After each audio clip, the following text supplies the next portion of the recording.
You're listening to Uranium Spotlight, brought to you by Purepoint Uranium Group, your exploration partner in the most prolific areas of Canada's Athabasca Basin. With a collaborative investment model on district-scale projects and validation from industry leaders Cameco, Orano, and ISO Energy, Purepoint is investing in Canada's uranium future. And now your host, Chris Frostad. This week on Uranium Spotlight, the EU-US energy deal tightens the uranium market. Tanzania's massive reserves fall deeper under Russian influence. Paladin Energy's Langer-Heinrich mine faces major production setbacks, and new high-grade drill results from the Dorado joint venture in the Athabasca Basin point to expanding discovery potential. The uranium spot price closed last week at $72 a pound, up 50 cents from the prior week's close of $71.50. The long-term price for July remained unchanged at $80 a pound, a level that has held firm for many months now despite fluctuations in the spot market. The week began with a flurry of activity, with 6 spot market transactions reported Monday and Tuesday. Prices climbed as high as $72.50 midweek before demand softened, pulling the spot price back to $72 by Friday's close. Transaction volumes tapered off in the second half of the week as offers began to ease. For the month, the UXU308 monthly average price slipped to $72.30 a pound, down $2.03. Forward prices also eased, with the 3-year and 5-year indicators ending at $83 and $90.50 a pound, respectively. Delivery-specific pricing now ranges from $70.50 at Cameco and Orano to $71 at Coverdine. Looking beyond the spot market, the term market continues to show healthy activity. Several U.S. utilities are evaluating offers for delivery windows beginning in 2028 and extending into the early 2030s, with some requests as large as 400,000 pounds a year. Non-U.S. utilities are also expected to issue new tenders in the coming weeks. And while the long-term price remains anchored at $80 a pound, that level looks increasingly light, given the widening supply gap and the cost inflation impacting new mine development. Utilities may soon have to accept higher pricing if they want to secure sufficient supply in the next decade. If you haven't already, be sure to subscribe to Uranium Spotlight Podcast, available on your favorite podcast platform or on Purepoint Uranium's YouTube channel. The European Union has announced a new deal with the United States to purchase more energy products from the U.S. and significantly reduce imports from Russia. That deal now includes nuclear fuel and nuclear technology, and frankly, that may be the only part of this agreement that really makes sense. The EU is committed to buy $250 billion worth of U.S. energy products annually for 3 years. To put that into perspective, that figure is larger than the entire European energy market as it stands today, and far more than the U.S. could realistically supply. Unless Europe plans to purchase significant amounts of new nuclear technology, reactors, enrichment capacity, and the fuel to run them, these numbers just don't add up. And if that's the case, it could directly compete with Europe's own domestic nuclear technology industry, which is still trying to scale up. Even if the demand was there, the U.S. production simply isn't high enough to meet those volumes. Both sides are billing this as a game-changing agreement for transatlantic energy ties, but the biggest impact may actually fall on Russia, not the EU or the U.S. What is clear is that Europe is determined to end its reliance on Russian oil, gas, and nuclear fuel. The EU sourced more than 15% of its natural uranium from Russia last year, and even higher percentages of its finished nuclear fuel. When you include Russian allies, roughly 40% of Europe's uranium supply chain was tied to these sources. As the West pivots away from Russian uranium and nuclear fuel, it will need to find reliable alternatives, and fast. Existing suppliers will need to step up production, but that won't happen without fresh investment in exploration, mining, conversion, and enrichment capacity. Europe operates over 100 nuclear reactors, and without new supply coming online, the market could quickly tighten. For uranium investors, this matters. The EU's push to diversify away from Russian fuel will add structural demand to an already strained uranium supply chain. That means increased pressure on non-Russian producers to ramp up production, and more capital flowing into the sector. This policy shift could be a long-term catalyst for higher uranium prices and for equities tied to future supply.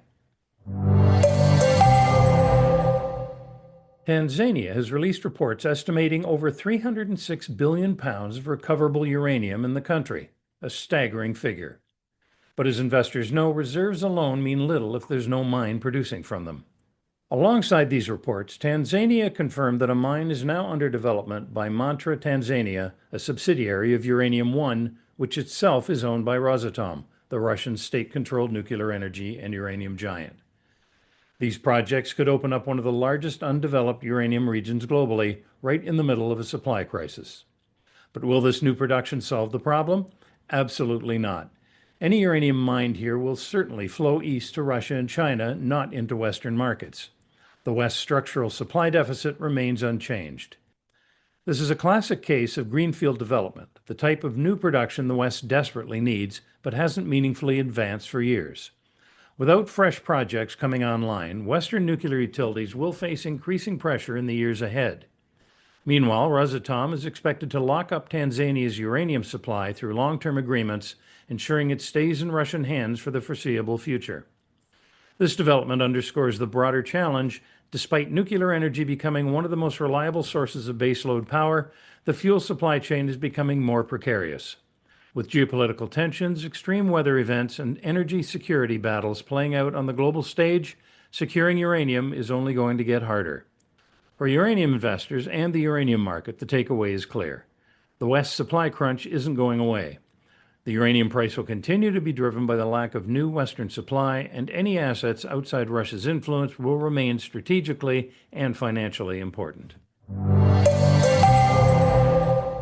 Paladin Energy has just updated its production guidance for the Langer Heinrich mine in Namibia after pulling previous guidance earlier this year. That pause followed the heavy rainfall and flooding that hit the region for several days, disrupting operations. According to the new guidance, Paladin now expects to produce about 3 million pounds of uranium by the end of 2025 and between 4 and 4.1 million pounds annually by the end of 2026. Compare that to their original target of hitting full nameplate capacity, 6 million pounds a year, by this December, and you can see the scale of the setback. That's roughly half of what they originally planned to bring into the market. Interestingly, other Namibian producers like Husab and Rosing, both Chinese-owned, were largely unaffected by the same storm, suggesting Langer Heinrich was uniquely vulnerable.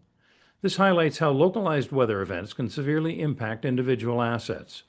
And these extreme weather patterns are becoming more frequent. On top of that, Namibia carries growing geopolitical risk, especially for Western companies. The country has been strengthening its ties with Russia and China, a trend that becomes harder to ignore as new partnerships and mining deals surface. All of this is happening against the backdrop of one of the tightest supply-demand environments we've seen in decades. In 2024, global reactor demand outstripped uranium supply by more than a third, and that gap is expected to widen. Meanwhile, Western utilities are scrambling to diversify away from Russia and China, who control most of Kazakhstan's uranium output and recently consolidated influence in Niger's uranium sector as well. For investors, the takeaway is clear. The supply side remains extremely fragile.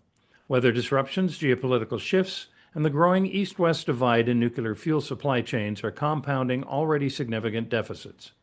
Each new disruption has the potential to pressure uranium prices higher and increase the strategic value of Western-aligned production and exploration projects. IsoEnergy and Purepoint Uranium have followed up their June NOVA discovery at the Dorado joint venture with even stronger results, reinforcing the potential scale of this emerging Athabasca Basin find. The initial drill holes at the Q48 target, reported in early July, confirmed uranium mineralization with downhole radiometric readings as high as 79,800 counts per second. Those intercepts, occurring in basement rocks just 20 to 60 meters below the unconformity, pointed to a classic Athabasca-style system.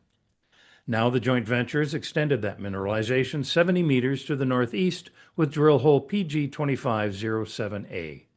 This step-out hole returned an impressive 14 meters, averaging 11,100 counts per second, including a peak reading of 110,800. That's not only the thickest mineralized interval encountered to date, but it also confirms that grades are improving along the trend. Importantly, the zone remains open in the direction of increasing radioactivity.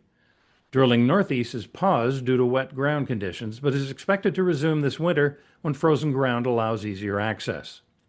With assays pending on a rush basis, the joint venture will continue drilling through the rest of the summer at Dorado, focusing on additional priority targets identified across the property. This ongoing work is designed to build on the momentum at Q48 and further test the broader potential of the project. For investors, these results matter. A step out of this size and increasing grade and thickness suggests Dorado could host a sizable high-grade uranium system. In a market still struggling with structural supply deficits, discoveries in the Athabasca Basin, especially on shallow targets like Q48, carry outsized leverage for both project partners and the broader uranium sector. And that wraps up your Uranium Spotlight coverage for this week. For more news and events from the world of uranium, please tune in next week to Uranium Spotlight. You've been listening to Uranium Spotlight, your weekly podcast dedicated to delivering the latest news and events shaping the uranium fuel market and its critical role in the global energy landscape. Brought to you by Purepoint Uranium Group. Purepoint actively operates a portfolio of advanced uranium projects in the world's richest uranium district and has established partnerships with industry leaders. While our passion for this subject is undeniable, it's essential to clarify that the information presented here is not investment advice. Instead, our goal is to offer an unbiased and comprehensive review of recent events that could impact uranium prices. Join us again next Tuesday for Uranium Spotlight.